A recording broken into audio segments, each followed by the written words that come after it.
이제 그 우리 심리 절차, 본안 심리 절차로서 사실과 증거 심리 절차에 대한 변론주의랑 직권 탐지주의 이거 같이 한번 보도록 할까요? 일단 변론주의는 뭐냐? 기본적으로는 그 사실과 증거에 대해서 법원이 직권으로 조사하지 않고 원피고가 주장한 사실과 증거에 대해서만, 그러니까 원피고가 제출한 소송에서, 그러니까 법정에서 변론 과정에서 주장하거나 제출한 사실과 증거만 법원이 심리 대상으로 삼아서 판단을 내릴 수 있고, 원피고가 주장하지 아니한 사실과 제출하지 않은 증거에 대해서는 법원이 심리 판단할 수 없다. 이것이 이제 변론주의의 핵심이라고 보시면 돼요. 그래서 변론주의에서는 첫 번째로 주요 사실, 주장 책임. 주요 사실에 대한 주장 책임이 있어요. 근데 주요 사실이 뭐냐? 이 주요 사실에 대해서 복잡하게 얘기하면은 굉장히 어려워지니까 그냥 간단하게 뭐 굳이 여러분들이 주요 사실에 대해서 일일이 다 판단하셔야 될 건 아니니까, 그리고 그게 이제 시험 문제 나오는 것도 아니고 하니까 간단하게 얘기한다면은 소송물을 인정하기 위한 개개의 요건 사실이라고 편하게 생각하시면 되는데, 이 사안에서 이 소송에서 10억 손해배상 청구권이 수동물이라면 이 수동물을 인정하기 위해서는 뭐예요? 위법성, 고의가실, 인과관계, 손해, 이 네 가지 사실이 인정돼야 되죠. 이 네 가지 수술이 위법한 수술이었다. 수술하는데 의사한테 위법한 수술을 한다는데 인식, 바로 고의가 있거나 과실, 인식은 못했지만 인식 못하는데 귀책사유가 있다거나, 인과관계, 그걸로 인한 손해가 발생했다. 이러한 사실, 이 네 가지 사실이 수동물을 인정하기 위한 사실이기 때문에 주요 사실이라 하고, 이러한 주요 사실에 대해서는 뭐예요? 원필고가 자기한테 유리한 사실을 주장해야만 법원이 그 사실이 존재하는지 심리할 수 있고, 주장하지 않으면 법원은 심리를 못해요. 이것이 바로 주요 사실의 주장 책임입니다. 아시겠죠? 예를 들어서 판사한테 나와서 법정에서 원고가 저 의사가 잘못했어요. 그러니까 저는 피해를 입었으니까 돈 주세요. 라고 이제 10억 손해배상 청구권은 이제 손해배상 청구 소송을 제기한 거야. 근데 법정에서 그렇게만 주장하는 거야. 근데 판사는 자, 이 네 가지 사실이 주장이 돼야만 그 사실이 존재하는지 법원이 심리할 수 있는데, 판사가 이제 그 원고한테 원고 저한테 주장을 해주셔야지 제가 그 사실이 존재하는지 심리할 수 있는데 좀 정확히 주장을 해주셨으면 좋겠네요. 애매모호하니까 다시 한번 좀 그 원고 하실 말이나 주장하실 거 있으면 좀 얘기해 주세요. 근데 원고가 하여튼 의사가 잘못했어요. 뭐 이렇게만 얘기하는 거야. 그렇죠? 그러니까 여기에 대해서 이제 판사가 아니 제가 다음 변론 기일까지 기회를 드릴 테니까요. 다음 변론 기일, 그러니까 다음 재판이죠. 다음 재판 2주 후에 그 몇 시에 열릴 테니까 그때 오시되, 여기 이제 2층 법원 2층 가면은 민원 상담실 있으니까 거기에 이제 무료로 상담해 주시는 변호사 계세요. 그러니까 그분한테 한번 물어보시고 그 다음에 다음 기일에 나오셔가지고 주장하셔야 됩니다. 그렇지 않으면 저 바로 변론 종결해서 판결문 씁니다라고 하고 이제 보내. 그 다음날 나왔는데도 막 이상한 얘기만 해. 그러면 판사가 봤을 때는 분명히 이 수술이 대충 보니까 위법한 수술이고 고의가실도 인정되고 의사한테 인과관계 손해가 인정되는 것 같아. 근데 원고가 그런 사실을 주장하지 않아. 근데 판사가 뭐 더 이상 그럼 원고는 뭐 다른 사실을 뭐 주장하실 건 없다는 거죠. 알겠습니다. 변론 종결하겠습니다. 판결 선고 2주 후입니다. 판결문 쓸 때 판결에서 원고의 청구를 기각한다. 바로 판결 주문에 바로 기각 판결, 원고가 이제 진 판결, 원고 패소 판결은 기각 판결을 하고 판결 이후에서 당해 수술이 위법하다는 사실이나 고의가실이 의사한테 있다는 사실, 그리고 이 수술로 위법한 수술로 인해 손해가 발생했다는 이러한 사실들에 대해서 원고가 어떠한 주장도 하지 않는 바 이러한 사실은 인정되지 아니한다. 그러므로 이러한 사실이 인정되지 않으므로 원고가 구하는 10억이라는 손해배상 청구권은 존재하지 않는다. 그러므로 원고의 청구를 기각한다. 이렇게 판결 이후에 써요. 그러니까 진실이 무엇이든 상관없어요. 원피고가 자기한테 유리한 사실을 주장하지 않으면 법원은 심리 대상으로 삼지 않습니다. 그 사실이 존재하는지. 예컨대 또 예를 들어서 또 다른 예를 들게요. 그 행정소송도 변론주의가 원칙이라는 전제하에서 운전면허 취소 처분에 대한 취소 소송을 제기를 했어. 근데 자, 음주운전했다는 사실은 원고한테 유리할까요? 원고인 구미, 면허 취소 처분을 당한 원고한테 유리할까? 면허취소 처분을 한 서울지방경찰청장이라는 피고한테 유리할까? 음주운전한 사실은. 당연히 피고한테 유리하겠죠. 원고가 음주운전했다는 게 자랑스러운 사실은 아닐 거 아니에요. 당연히 피고한테 유리하니까 피고인 서울지방경찰청장이 법정에서 판사한테 변론해서 주장을 했어야 되는데 법정에서 아무런 주장을 안 하는 거야. 변론 준비 기일에서도 변론 기일에서도 아무런 주장을 안 해. 판사한테. 그래서 이제 판사가 물어봤어. 서울지방경찰청장 피고는 주장하실 거 없어요? 없대. 아니 그 주장을 뭔가를 말로써 주장을 해주셔야지 제가 심리를 할 수 있을 것 같은데 주장 안 하실 거예요? 예, 저는 특별히 주장할 게 없습니다. 아시잖아요, 판사님도. 그러면은 알겠습니다. 변론 종결하겠습니다. 판결 선고 2주 후입니다. 딱 하고 판결문은 뭐야? 취소 판결이 나가요. 판결 이후에서는 음주운전했다는 사실에 대해서 피고의 주장이 존재하지 않는 바, 바로 음주운전한 사실은 인정되지 않는다. 그러므로 당해 면허취소 처분은 음주운전하지도 않은 사람한테 한 면허취소 처분으로서 도로교통법 위반에 위법이 있다라고 취소 판결을 내려요. 아시겠죠? 그러니까 주장하지 않으면 법원은 심리 안 해요. 아시겠죠? 그러니까 원피고가 자기한테 유리한 사실에 대해서 법정에서 판사한테 주장하지 않으면 그 사실은 존재하지 않은 사실로 판단됩니다. 왜? 판사는 주장한 사실만 심리할 수 있고 주장하지 않은 사실은 직권으로 심리 대상으로 못 삼기 때문에. 그 다음에 자백의 구성력.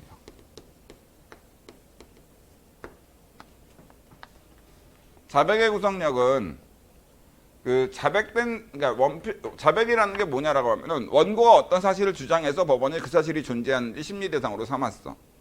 근데 피고가 그 원고의 주장한 사실에 대해서 인정을 해. 또는 피고한테 유리한 사실을 주장을 했어. 근데 원고가 그 사실에 대해서 다투지 않고 인정해.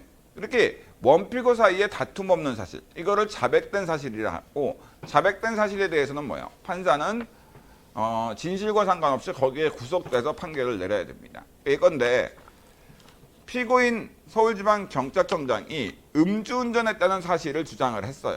그래서 법정에서 판사한테 말로써 주장했어. 그래서 이 사실이 존재하는지 법원이 이제 심리 대상으로 삼았는데 원고한테 판사가 객관적인 여러 가지 증거를 보니까 음주운전 안 한 것 같은데 판사 입장에서는 대충 이제 봤네. 근데 갑자기 원고한테 자 피고가 음주운전했다는 사실을 주장하는데 원고는 어떻게 생각해요? 근데 원고가 예, 저 음주운전한 사실을 인정하겠습니다. 라고 해. 그럼 이제 판사가 아니 다시 한번 자 피고 다시 한번 좀 생각해봐요.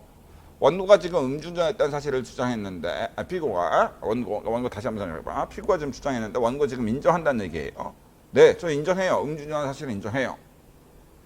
알겠습니다. 그러면은 음주운전 사실 인정하신다. 좋습니다. 알겠습니다. 그럼 뭐 더 제출할 증거나 사실 없으세요? 그러면 없다라고 하면 변론 종결하겠습니다. 판결 선고 2주 후입니다. 라고 했으면서 판결 이후에서 판결 주문에서 기각 판결 내리면서 판결 이후에서 음주운전한 사실에 대해서는 원피고 사이에 다툼이 없는 바 음주운전한 사실은 인정된다. 그러므로 당해 면허취소 처분에 어떠한 위법 사유도 없으므로 당해 면허취소 처분에 대한 취소 소송을 기각한다. 이런 식으로 하는 거예요. 아시겠죠? 그러니까 실제로 진실과 상관없이 판사는 원피고 사이에 다툼 없는 사실, 자백된 사실에 대해서 거기에 구속돼서 진실과 상관없이 판결문을 써야 돼요. 이게 이제 자백의 구성력입니다. 그러면 이제 세 번째로는 이거는 의미가 없긴 큰 의미가 있는 건 아닌데 직권증거조사의 원피고가 제출하지 않은 증거에 대해서는 직권으로 법원이 조사할 수 없다. 원칙적으로. 이건 예외가 있으니까 큰 의미가 없고 1번, 2번이 변론주의의 핵심이라고 보시면 돼요. 아시겠죠? 그럼 직권탐지주의는 뭐냐?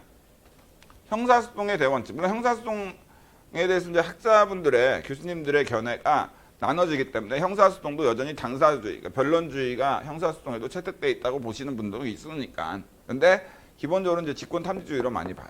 그러니까 직권탐지주의는 형사소송의 사실과 증거심리 절차라고 보시면 될 것 같은데요. 직권탐지주의는 변론주의의 반대라고 보시면 돼요. 주요 사실의 주장 책임 없어요.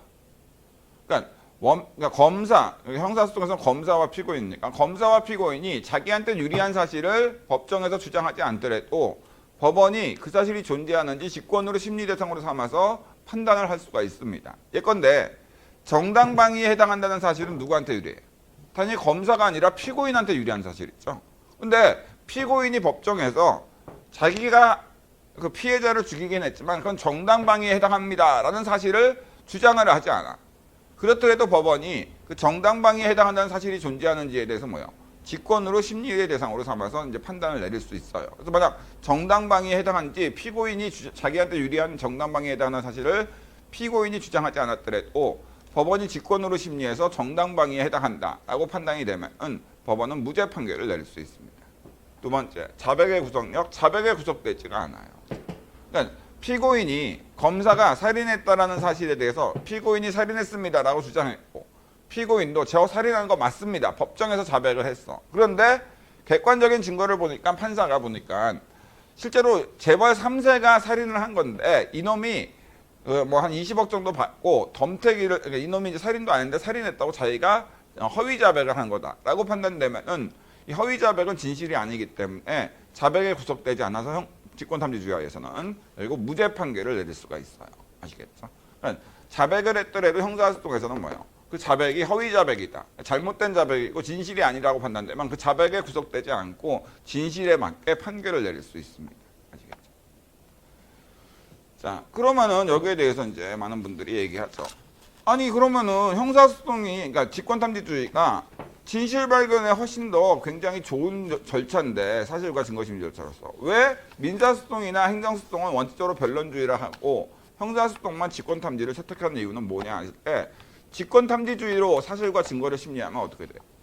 그러면은 판사들의 부담이 가중돼서 재판이 지연될 수밖에 없어요.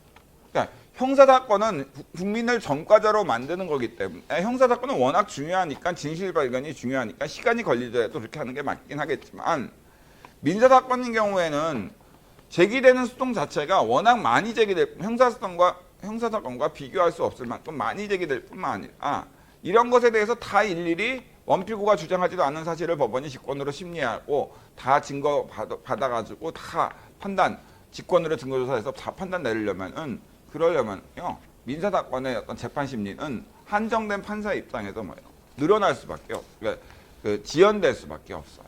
아시겠죠? 그래서 개인적으로는 지금도 사실은 민사사건인 경우에는 형사사건은 그나마 신속하게 진행이 되는데 민사사건인 경우에는 시간이 너무 오래 걸리는 경우가 많아요. 아시겠죠? 그래서 뭐 해고 무효 확인 소송 같은 경우 실제로 그 해고 무효 확인 소송을 제기했어. 근데 실제로 대법원의 판결이 확정돼야지 이제 판결의 효력이 발생하니까 해고 무효 확인 소송이라는 민사소송에서 1심, 2심, 3심까지 가서 대법원까지 이제 상고를 하니까 피고가 만약 그러니까 피고인 회사가 진다 하더라도 자 그랬을 때 거기서 판결이 확정되려면은 길게는 7년이나 8년이 걸려요. 아시겠죠? 그래서 실제로 저도 해고 무효 확인 소송 맡은 적이 있거든요. 로펌에서 당연히 로펌에 있을 때 뭐 제가 돈 받은 게 아니라 로펌에서 돈 받아서 로펌은 이제 회사랑 거래를 하니까 그 회사랑 고문 계약을 체결해서 그 회사에서 여러 가지 그 자문이나 이런 거 자문료 받으면서 월 얼마씩 받고 또 이제 특별하게 이제 자문을 구하면은 그 자문에 대해서 이제 타임 차지라고 해서 제가 예를 들어서 그 시간당 그러니까 예를 들어서 여기 이제 회사에서 신규 사업을 진출하는 데 있어서 이 법률적인 문제가 뭐가 있습니까라고 이제 문의를 해 자료를 주고 신규 사업 진출 관련된 자료를 주고 뭐 그 부정경제 및 뭐 부정경제방지법이나 또는 공정거래법 뭐 이런 여러 가지 법률에 저촉되지 않는지 거기에 대해서 법률적 검토를 해주십시오라고 하면은 거기에 대해서 이제 제가 이제 법률적으로 여러 가지를 다 해가지고 뭐예요 이런 게 있습니다라고 의견서를 이제 의견서를 이제 회사에 보내줘. 그 의견서를 의견서를 작성하는데 제가 한 20시간 정도 투자됐다. 그럼 이제 타임 차지라고 해서 변호사마다 다르긴 해요. 이거는 시간당 한 20만 원 정도 되는 변호사가 있고 시간당 뭐 200만 원 되는 변호사가 있고 해요. 그래서 이제 만약 20만 원 되는 변호사가 작성을 했으면 이제 400만 원 청구하는 거고 2천만 원짜리 시간당 2천만 원짜리 변호사는 없고 시간당 200만 원 정도의 어떤 대표 변호사급에 있는 분들이 작성을 하셨다. 그러면은 뭐예요? 바로 20시간이 걸렸으니까 뭐예요? 4천만 원을 이제 회사에 청구를 하는 거죠. 의견서 하나 써주고 서면 하나 써주고. 실제로 그 의견서가 잘 작성이 되느냐? 뭐 보통 변호사들이 잘 작성하긴 하는데 저는 사실은 뭐 랄라리 변호사 그 로펌에 다닐 때 랄라리 변호사를 해서 작성을 뭐 해주긴 했습니다만은 뭐 이렇게 아주 세밀하고 면밀하게 검토하지는 않았던 거 기억이 나긴 해요. 자, 어쨌든 그래도 하여튼 참고로 말씀드리면 저는 승소가 되게 많이 했어요. 로펌 3년 정도 생활했는데 그래서 저희 대표 변호사님이 저를 자르지 못하고 제가 스스로 관두기 전까지는 계속 저를 고용을 했던 거죠. 맨날 뭐 5시에 퇴근하고 보통 로펌 변호사 12시나 11시에 퇴근하는 게 보통인데 그죠? 5시에 퇴근하고 그죠? 그리고 뭐 토요일은 당연히 안 나오고 그죠? 항상 이제 놀고 있고 그죠? 그리고 뭐 술 먹은 다음 날은 늦게 나오기도 하고 그런데도 불구하고 이제 소송에서는 좀 잘해서 근데 어떻게 잘했는지에 대해서 이제 좀 이따 나중에 설명드리긴 할 텐데 어쨌든 그래서 많이 이겼던 기억이 그러니까 많이 이기니까 어쨌든 그 의뢰인들이 좋아하고 회사들도 좋아하니까 자 어쨌든 그래요. 자 근데 내가 변호사가 좋은 직업이 아닌지는 왜 안 좋은 직업이고 하는 건지는 뭐 나중에 또 설명드리도록 하고 어쨌든 그렇게 돼요. 그래서 이제 형사사건은 제기되는 건수가 민사사건보다도 적을 뿐만 아니라 국민을 전과자로 만드는 정말 중요한 사건이기 때문에 신체로 구금할 수 있는 징역형이 선고될 수 있는 판결이니까 소송이니까 정말 중요한 사건이니까 진실 발견이 너무도 중요하다고 판단해서 직권탐지로 가지만 민사나 행정사건은 원칙적으로 변론주의를 채택하고 있어요. 아시겠죠? 그렇기 때문에 진실이 소송에서 이긴다. 아니요. 진실이 없더라도 뭐예요? 증거를 어떻게 잘 조작하고 판사를 어떤 잘 설득할 수 있더라고 하면은 그런 경우가 이기는 경우도 오히려 많습니다. 아시겠죠? 그러니까 뭐 법정에 소송을 제기해서 법정에서 진실을 가려보자. 이런 얘기 많이 하는데 법정에 간다고 그러니까 판사한테 소송 제기한다고 해서 진실이 항상 인정되는 건 아니에요. 왜? 실제로 진실은 A인데 뭐예요? 그걸 증명할 수 있는 증거 방법이 없다거나 또는 법을 잘 몰라서 사실에 대한 주장을 제대로 안 했다거나 이상하게 자백을 했다거나 이러면은 진실은 A인데 뭐야? 그와 정반대되는 판결이 나오는 경우도 많이 있는 거죠. 아시겠죠? 자, 그렇습니다. 그러면은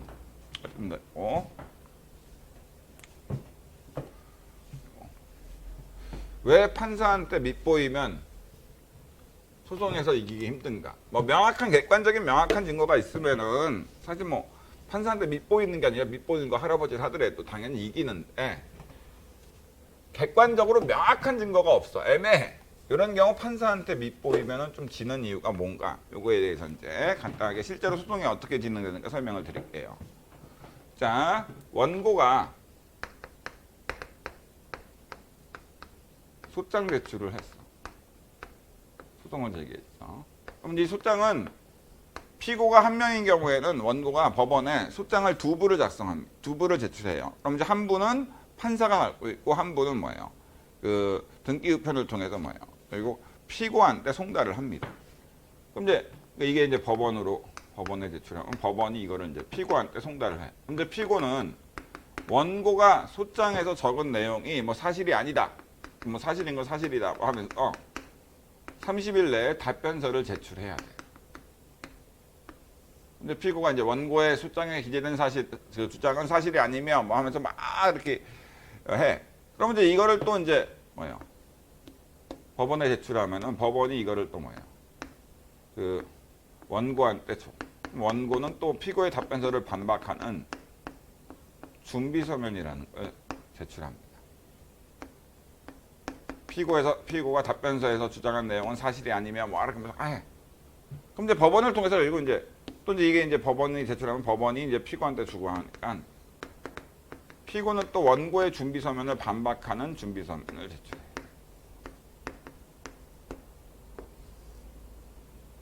이런 준비서면 이 소장과 답변서, 준비서면의 공방 이게 그러니까 법정에서 재판이 열리기도 전에 이 소장과 준비서면 공방 이 걸리는 시간이 뭐 소액 사건인 경우에야 바로 그냥 재판기를 잡는 경우가 있겠지만 보통 일반적으로 합의부에서 판단하는 일환 그리고 또 단독이라 하더라도 좀 이거는 좀 그 복잡한 사건이다 이렇게 판단되면 6개월 정도 재판이 소장이 제출된 날로부터 6개월이 지나야지 처음 재판이 열린다고 생각하시면 되고 심한 경우에는 1년 6개월이 걸리는 경우도 있어요.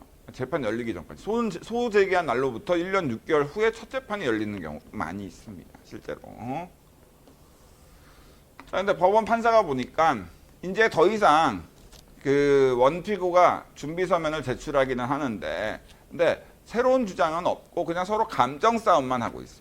옛날에 진짜 그 제일 재밌었던 사건 중에 하나가 제가 이제 로펌에 있을 때 저희는 이제 연세우유라는 그 연세우유 쪽이었고 이제 상대방 변호사님이 건국우유를 맡았는데 그게 무슨 대리점과 관련된 사건이었던 것 같아요. 연세우유를 상대로 이제 손해배상 소송 같은 거나 가처분 신청하는 거 그런 거였는데 하여튼 이분이 이제 소송 제기해서 이제 그분 변호사님이 막 이렇게 해서 준비 설명 왔다 갔다 하는데 이제 제가 담당했거든요. 연세우유 쪽 담당해서 피고 측 담당해서. 근데 되게 웃겼던 거는 그분이 준비 서면에서 되게 그 감정, 그러니까 뭐 저희 변호사한테 감정을 상하게 하는 게 아니라 연세우유에 대해서 되게 안 좋게 쓰신 거야.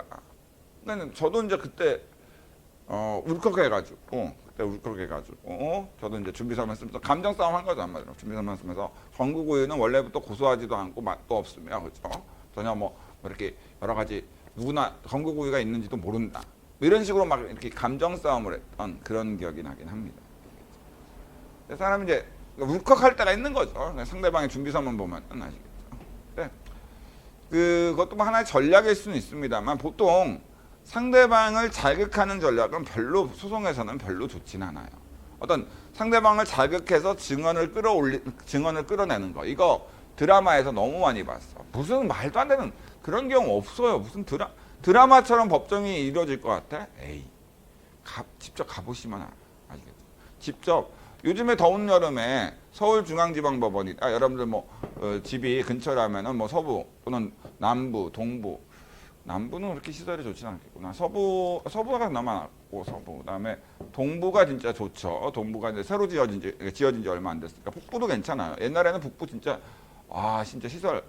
동부랑 옛날에 동부지방법원이랑 구의역에 있었거든요. 동부지방법원은. 그래서 구의역에 딱 내려서 오른쪽을 보면은 그 지하철역에서 창고 2개가 보였어. 그래서 오른쪽이 동부지방법원. 그러니까 오른쪽 창고가 왼쪽 창고가 동부지검. 그래서 가끔씩은 거기서 그 범죄인들이 이제 재판 받을 때 수갑 차고 있는 범죄인들이 벽을 치고 뚫고 나올 수도 있겠구나라고 생각할 정도로 시설이 되게 안 좋았는데 지금은 이제 송파 쪽으로 이전해서 지금은 벽을 범죄인들이 치면은 뭐야 본인 손이나 머리만 다치게 되겠죠. 뭐 그렇습니다.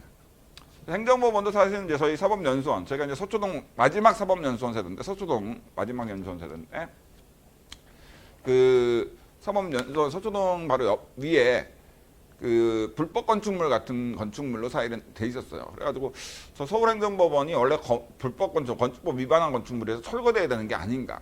철거 명령 내리더라도 뭐 서울행정법원이 시소판을 내릴 테니까 어차피 건물 철거는 안 되긴 하겠습니다만. 근데 어쨌든 간에 그런 얘기가 있었는데 지금은 이제 양재동으로 서울가정법원과 행정법원이 합쳐져가지고 아주 좋은 건물로 돼 있긴 합니다. 근데 어쨌든 간에 그래요. 그럼 이제 판사들이 변론 준비기일을 보통 열어요. 이건 이제 법정에서 하는 경우도 있고 판사실을 개인적인 판사실에서 하는 경우도 있습니다. 변론 준비 기일에 나오라고 해. 몇 월 며칠까지. 이때 만약 변호사 선임했으면 변호사가 나가고 하겠죠. 근데 여기에 대해서 이렇게 제가 이게 단순화시킨 거고 실제로 판사들이 쓰는 용지는 굉장히 더 복잡합니다. 근데 이렇게 돼 있어가지고 이게 원고, 피고, 원고 이렇게 돼 있어. 그랬을 때 원고가 판사가 자 원고 제가 보니까 소장이랑 준비 서면을 보니까 원고가 그 주장하신 사실은 이런 4가지 정도의 사실을 주장하신 것 같은데 맞나요? 그럼 원고가 네 맞습니다. 그래요. 뭐 또 새롭게 지금 여기서 뭐 생각하시고 새롭게 주장하실 건 또 없나요? 아닙니다. 요 4가지 사실이면 충분합니다. 네 알겠습니다. 그럼 피고 보니까 여기서 이제 이 사실에 대해서 준비서면이나 답변서 보니까 1번은 인정하고 2번은 인정 안 하고 3번도 인정 안 하고 4번은 인정하시는 것 같은데 맞습니까? 그러니까 피고가 네, 준비서면과 답변서에 적은 대로 1번과 4번 사실은 저도 인정하지만 2번, 3번은 인정 못하겠습니다. 네 좋습니다. 그럼 피고한테 유리한 사실로서 A, B, C, D 요 4가지 사실을 주장하시는데 이거 맞나요? 네 맞습니다. 근데 원고 지금 제가 이제 준비서면 보니까 피고의 주장을 다 부인하시는 것 같은데 이제 판사가 약간 이제 그 기분이 좀 상했을 거예요. 근데 제가 볼 때는 BC 사실은 인정하시는 게 당연히 인정해도 별 무리가 없으실 것 같은데. 근데 이제 판사가, 아시겠죠? 원고가, 아이, 저 인정 안 해요. BC도 인정 안 하겠습니다. 아니, BC는 그건 인정해도 되잖아요. 근데, 인정 안 합니다. 알겠습니다. 뭐, 인정 그렇게 안 하시면은데, 뭐, 인정 안 하실 수도 있죠. 그럼 이제, 우리 법정에서 이제 증거심리 한번 해봅시다. 라고 하면서 이제 재판을 열긴 하는데, 이거 참고로 첫 번째, 판사들이 왜 X표친 사실들은 싫어하느냐.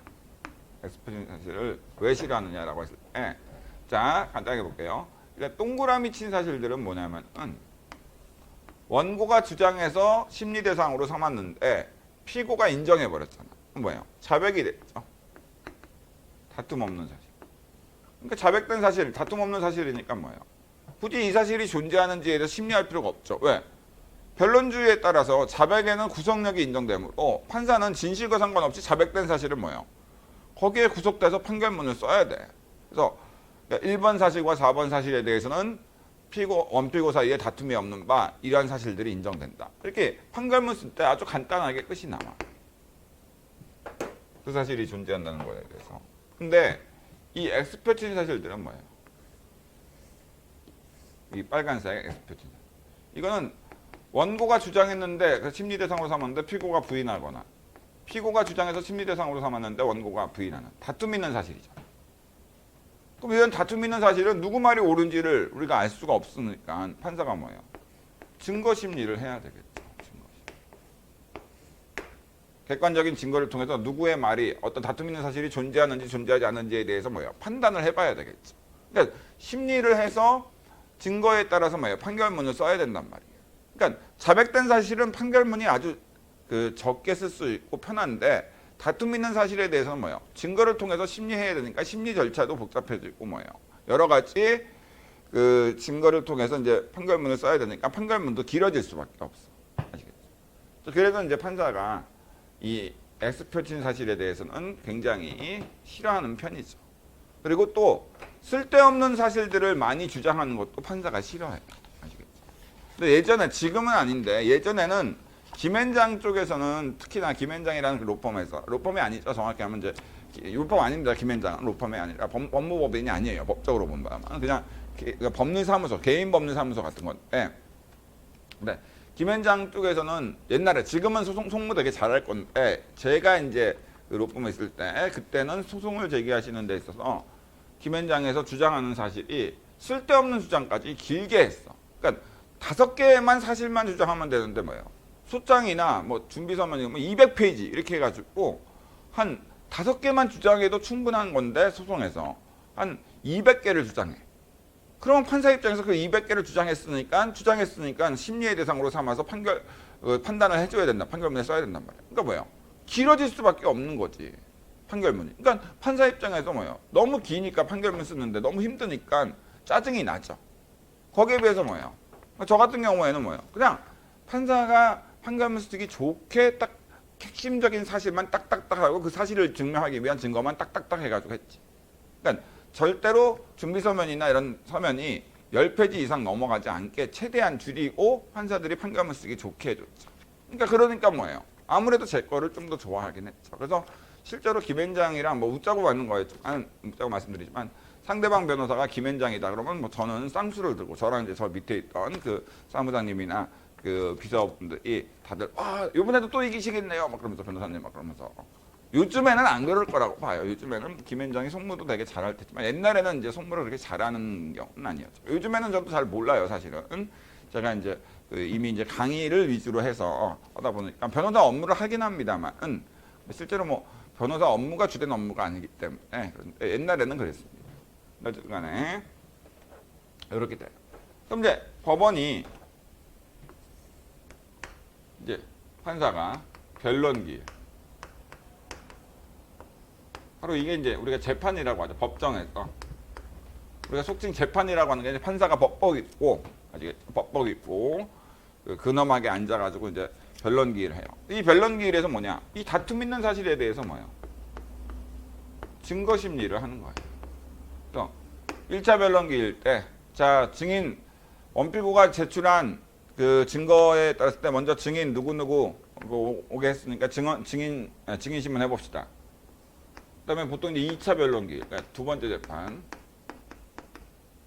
자, 또 증거심리 해보고, 증인 신문 또 다시 해보고, 또는 뭐 그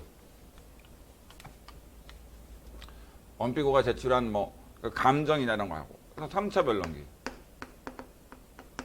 근데 3차 변론기일에 이제 세 번째 재판, 보통 이제 이 간격이 2주긴 한데 실제로 뭐 판사들이 휴가 가는 지금 시즌이라든지 또는 이제 변호사들도 휴가 가니까 이럴 때는 보통 이제 변론기일과 변론기일, 그러니까 재판이 열리는 기간이 보통 2달이 되는 경우도, 2달 후에 재판이 열리는 경우도 있긴 해요. 아시겠죠? 그래도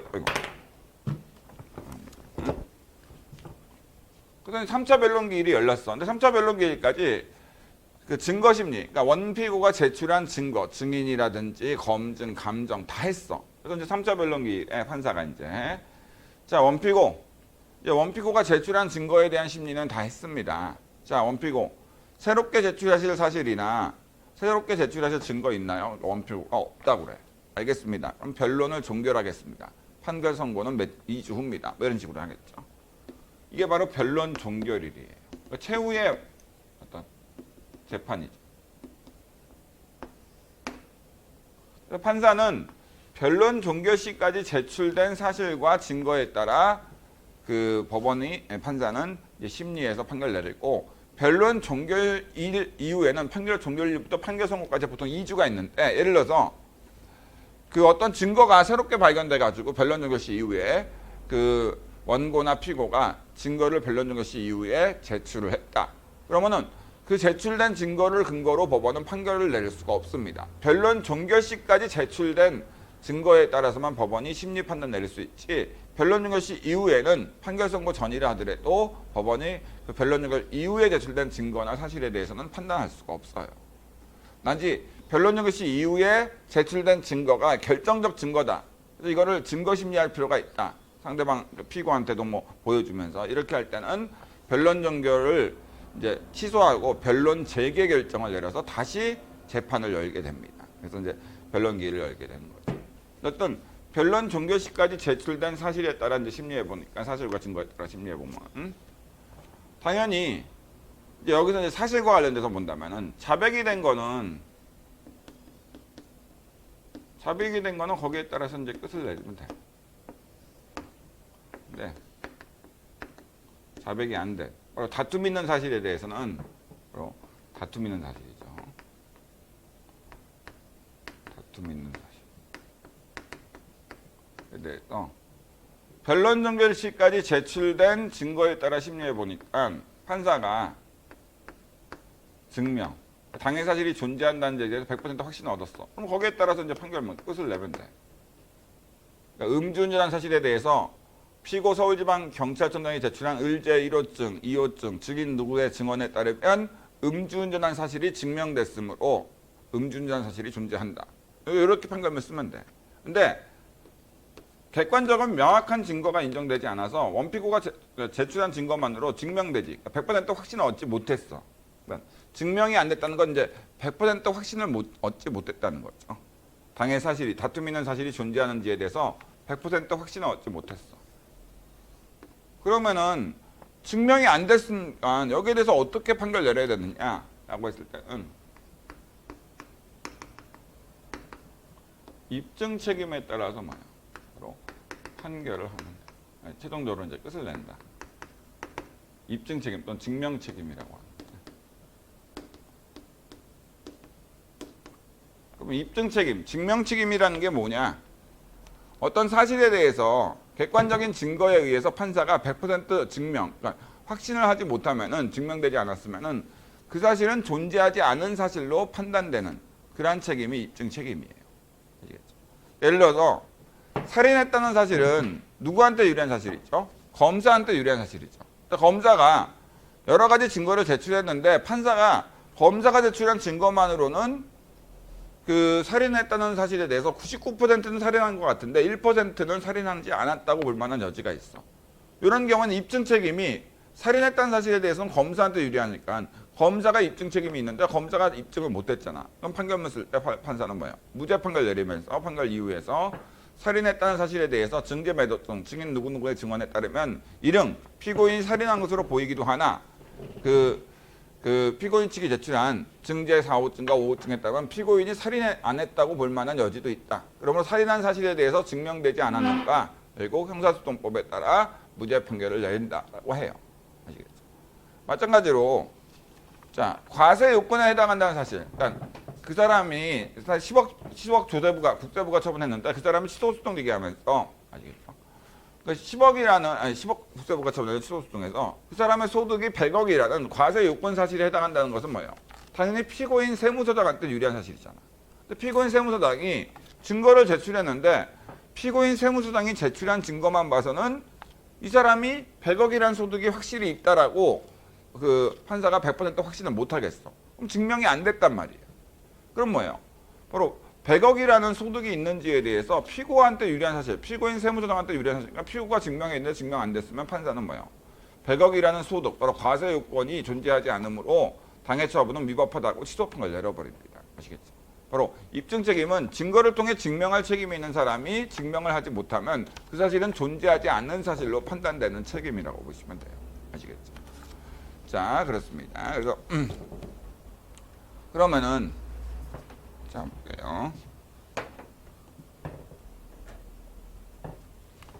여기서 증명 책임이 이제 뭔지, 그러니까 원피고가 자기한테 유리한 사실은 자기가 증거를 통해서 증명을 해야 될 책임이 있는데, 이 증명 책임, 입증 책임 관련돼서. 그러면 실제로 판사가 원피고가 제출한 증거에 따라서 증명, 100% 확신을 얻었지 않았는지, 이걸 어떻게 알 수 있습니까? 알 수 없어요. 이게 바로 뭐야? 자유심증주의.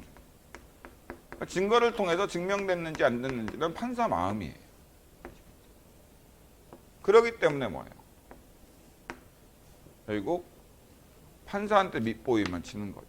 예를 들어서 수술이 위법하다는 사실에 대해서 원고가 주장을 했고 그 수술이 위법하다는 사실에 대해서 그 원고한테 유리한 거니까 피해자인 그 환자가 증거를 제출했는데 예를 들어서 판사랑 원고랑 친하다라고 예를 들었다면 그러면 뭐예요?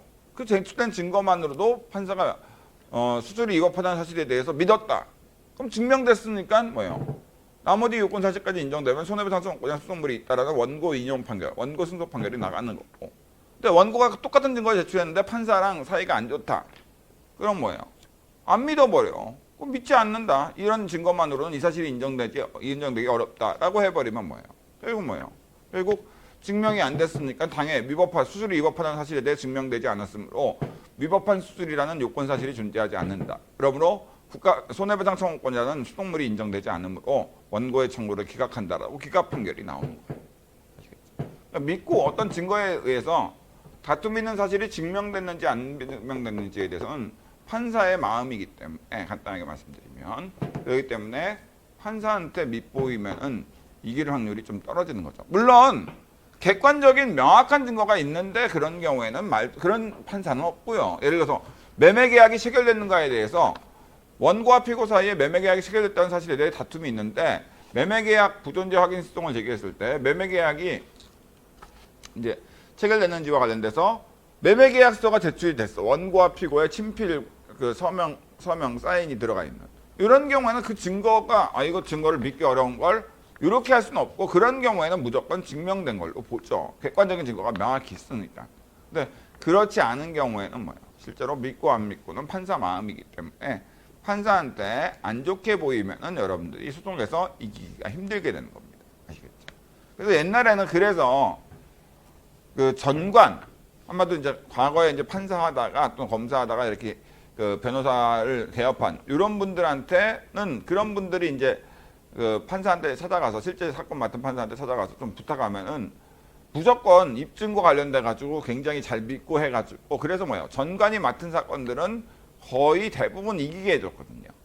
이게 이제 전관 예우라고 해가지고 3년 동안 그 부장판사나 부장검사하고 나서 3년 동안은 무조건 모든 맡은 사건을 다 이기게 해서 전관에 대해서 소송을 선임하려고 소송 선임료도 엄청 비싼데 그래서 그렇게 하는 경우가 많이 있었는데 이게 이제 사회적으로 문제가 되니까 진실과 상관없이 그냥 전관이란 이유만으로 이기게 되니까 이거는 정말 문제가 있다라고 해가지고 요즘에는 실제로 전관 예우가 거의 없었다고 보시면 돼요.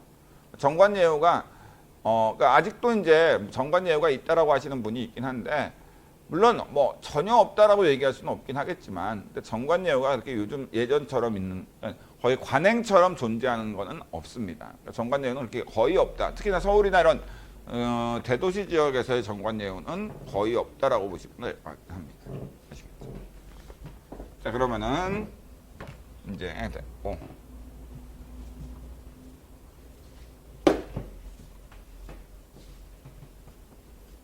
실제로 그래서 이제 애매모호한 객관적인 증거가 없어서 애매모호한 사건들에 대해서는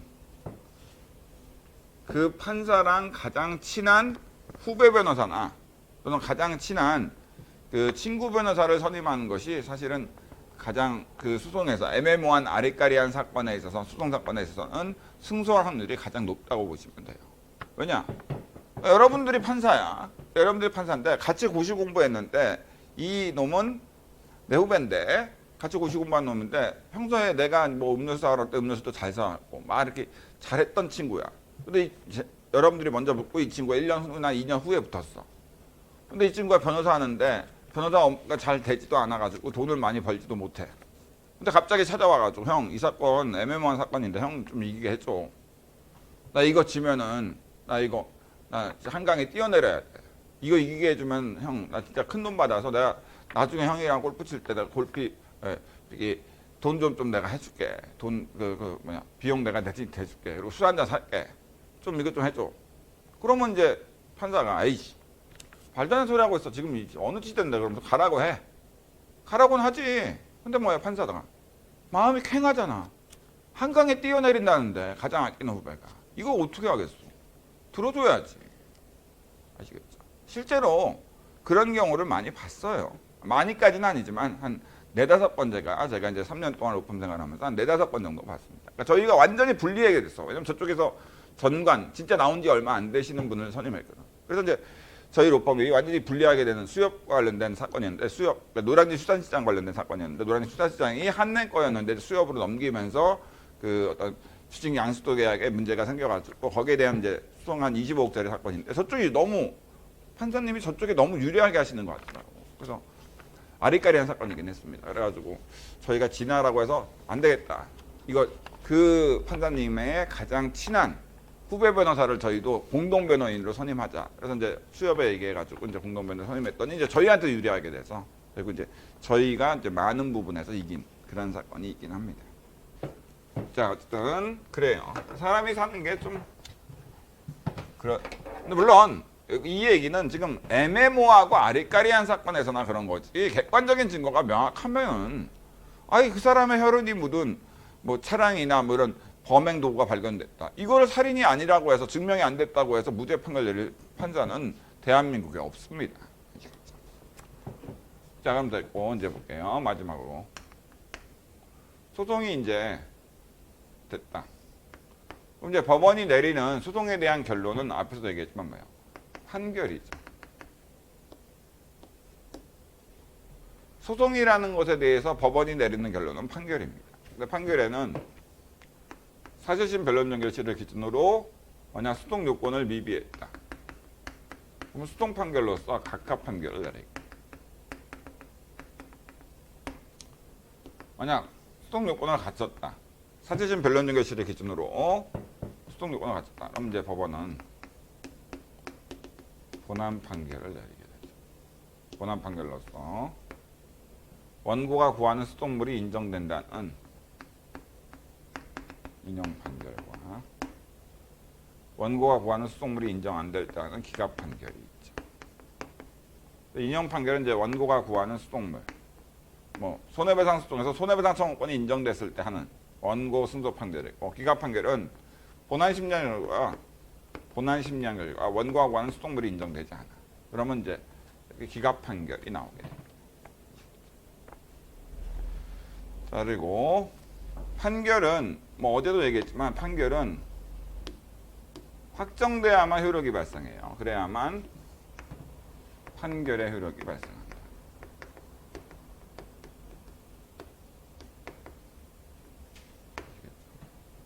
그러니까 아무리 판결이 선고됐다 하더라도 그 선고된 판결, 1심 법원에서 뭐 징역 3년을 선고하던 10억을 지급해라는 판결이 선고됐다 하더라도 그 판결이 아직 확정되지 않았다.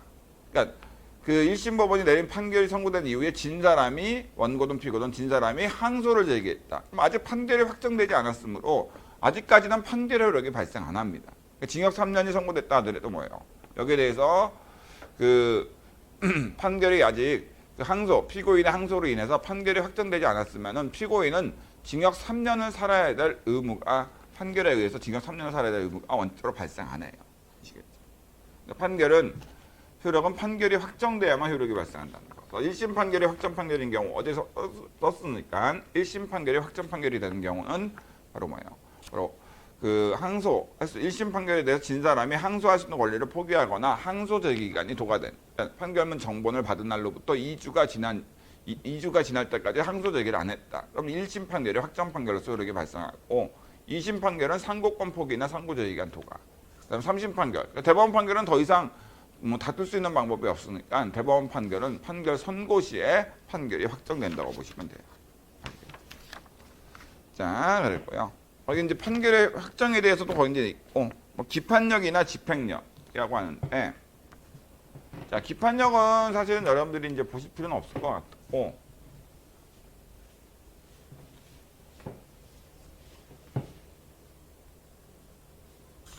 집행력. 그러니까 판결하고 집행력은 집행법원이나 집행관한테 강제 집행, 그러니까 판결에 따른 의무를 이행해달라고 요청할 수 있는 바로 강제 집행을 할 수 있는 힘. 이게 이제 집행력인데 참고로 이렇게 보시면 돼요. 원칙적으로 소송에는 이행수송, 실무적으로 무슨 청구수송, 손해배상 청구수송, 국가배상 청구수송, 부당이득 반환 청구수송, 소유권 이전 등기 말소 청구수송 같은 이행수송이 있고 확인수송, 뭐 계약관계 부존재 확인수송, 전속계약관계 부존재 확인수송이나 뭐 매매계약 부존재 확인수송, 그렇죠? 철거명령 무효 확인수송, 해고 무효 확인수송 이런 확인수송이 있는데 여기에는 인용 판결이 확정됐을 때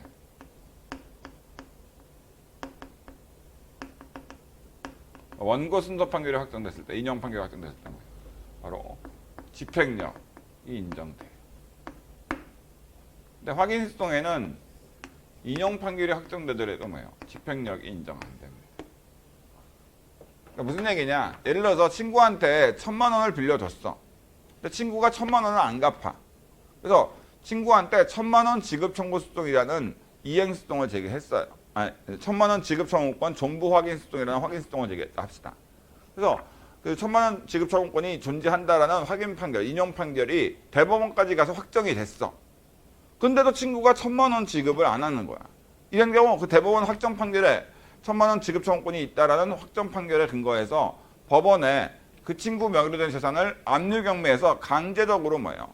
1,000만 원과 그 이자까지 지급해달라고 요청할 수 있는가? 요청 못해요. 바로 법원이 압류 경매 안 해줍니다. 확인 판결에는 집행력이 없으므로 확인 판결에는 집행력이 없기 때문에 결국 확인 판결이 나왔다 하더라도 상대방이 돈을 지급 안 하면은 결국 뭐예요? 이행수송을 제기해서 이행 판결을 받아서 그 이행 판결에 근거해서만 강제 집행할 수 있으므로 이행수송 또 제기해야 돼요. 아시겠죠? 그렇기 때문에 그때는 뭐예요? 처음부터 1,000만 원 지급 청구 수송이라는 이행수송 제기해서 그래서 1,000만 원 지급을 해라라는 이행 판결을 받았고 이게 확정됐는데도 친구가 1,000만 원 지급 안 한다. 그럼 여기에 대해서 뭐예요? 바로 이 이행 판결, 확정 판결, 이행 판결, 그 확정 판결에 근거해서 뭐예요? 법원에 강제 집행을 신청하면 법원이 친구 명의로 된 재산에 대해서 압류하고 그 압류된 재산을 경매해가지고 뭐예요? 1,000만 원과 그 이자까지도 뭐예요? 지급을 해줍니다. 그리고 이게 이제 집행력이라고 보시면 돼요. 아시겠죠? 그래서 거기 이제 나와 있으니까 한번 읽어보시면 될 것 같습니다. 그다음에 기타 소송 관련된 용어 정리라고 해서 가구제, 판결 거기 이제 그 11페이지에 있는데 가구제가 좀 중요하다고 보시면 되는데 가구제에 대해서는 시간이 좀 됐으니까 10분 정도 쉰 다음에 또 가구제에 대해 설명을 잠깐 드리고 그 다음에 바로 이어서 바로 행정법 들어가기 별도의 자료인데 그 자료에 대해 설명을 드릴 수 있도록 하겠습니다. 10분만 쉴게요.